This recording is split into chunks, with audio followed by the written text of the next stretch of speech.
What are the most profitable businesses you can start today? Is it fulfillment by Amazon, drop shipping, self-storage, any of those businesses? No, I don't think so.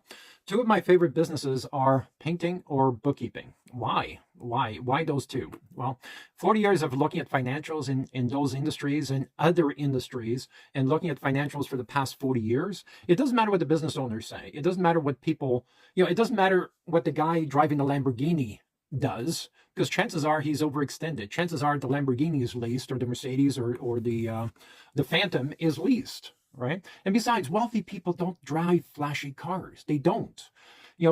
Poor people pretend to be rich, and rich pretend to be poor, right? Even wealthy people don't take a salary. They borrow against assets, right? Because they know that when you take a salary, 30% goes poof and goes to the government before you receive your paycheck, even from your own company, right? So 30 or 40% of your paycheck evaporates before you get a chance to spend it. Then when you start spending, you're paying more and more taxes. You buy groceries, you pay taxes. You put gas in your Lamborghini, you pay taxes, and so on. So why bookkeeping and accounting? Well, let me start with accounting. 40 years of analyzing financials, I would say 99% of small business owners don't have a clue what their overhead burden is. They don't have a clue how to use their financials as a steering wheel of their bus, which means they count on their bookkeepers, advisors, and tax strategy lawyers for advice, but they're being let down. Most bookkeeping or accounting firms are the worst run businesses in the world. So how can you depend on these people for advice if they are the worst run companies in the world, right? So they are false idols, false prophets, false whatever, but they're not people we should be looking at for advice, because they're not good business leaders. They don't design great businesses.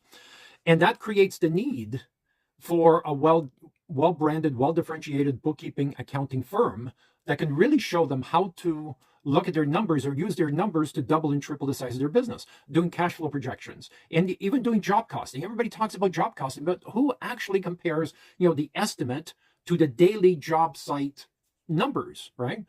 Most business owners only find out at the end of the year whether they made money or not. I mean, think how mind-boggling that is. They have bookkeepers on staff, they have accountants on staff, but they don't know whether they're making money because they don't know what their overhead burden is. I would say 90% or even 95% of companies listening to this video right now, or businesses, small business owners, don't know their overhead burden. If you doubt me, challenge me. Challenge me. Write down your overhead burden, send it to me. Then let me have a look at your financials. Let me have a look at your business blueprint, and I will prove you wrong at least 95% of the time. If you doubt my word, challenge me. So this creates a huge vacuum in the industry where people don't know how to use their financials, and yet it's their financials that will allow them to double or triple the size of their business. It's their financials that can get them unstuck. It's the branding and differentiation that can attract quality employees and profitable clients. But nobody's using these tools.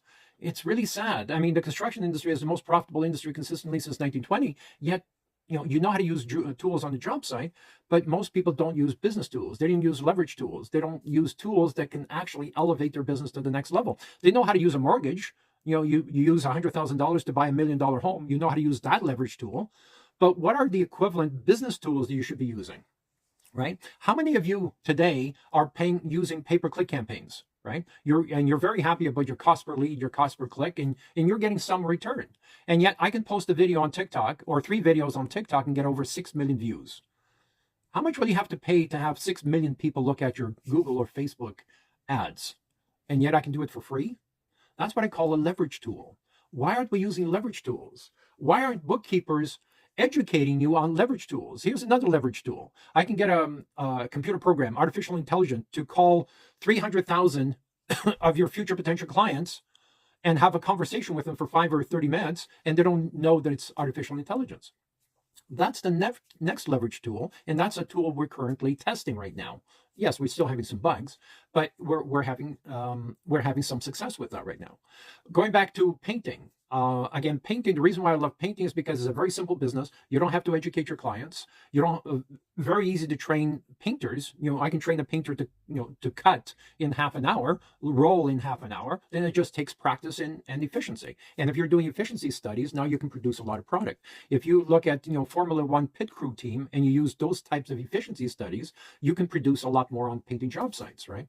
And when you use index sites, and please watch the other videos where I talk about index sites, when you have, 2,000 painters painters or 2,000 bookkeeping operations across North America, all having their own landing page on individual sites and creating a very dominant site. Now you have 2,000 people helping you to be successful either in bookkeeping or painting, right? So why are we still looking at Fulfillment by Amazon and other sexy type businesses? It's not sexy businesses that are going to create generational wealth for your family. It's boring businesses. Boring businesses like bookkeeping or accounting. That's what's going to make you generational wealthy. That's what's going to take care of your great grandchildren because of the funds and the financial system you're going to create for them. So bookkeeping and accounting. Can you think of a better or more profitable or easier, emphasis on easiest business to start? Because I'm talking about the average person. I'm not talking about, the person that has, $100,000 in your bank account and can use that to start a business. I'm talking about an average person who can get a $20,000 or $50,000 line of credit to start a $5 million either painting business or bookkeeping business. Would love to hear your questions, comments below. And what's stopping you from starting a business with all these leverage tools? I mean, free tools that are available to you to make you a multimillionaire. We've helped over 1,000 people just like you become, millionaires in our 40-year career. So what's stopping you? What are the fears that are actually stopping you from starting a business? Use your current job, keep your current job for a year or two while you start your business part-time, again, painting or bookkeeping. Once you double your salary from your part-time business, then jump over full-time. Tell me what's wrong with my system. Why is there a 96% failure rate in business before the virus? There's a 10% failure rate in franchises. We have a 1% failure rate. We've had 2 failures in 40 years. Would love to hear your questions, comments below. We'll talk again soon.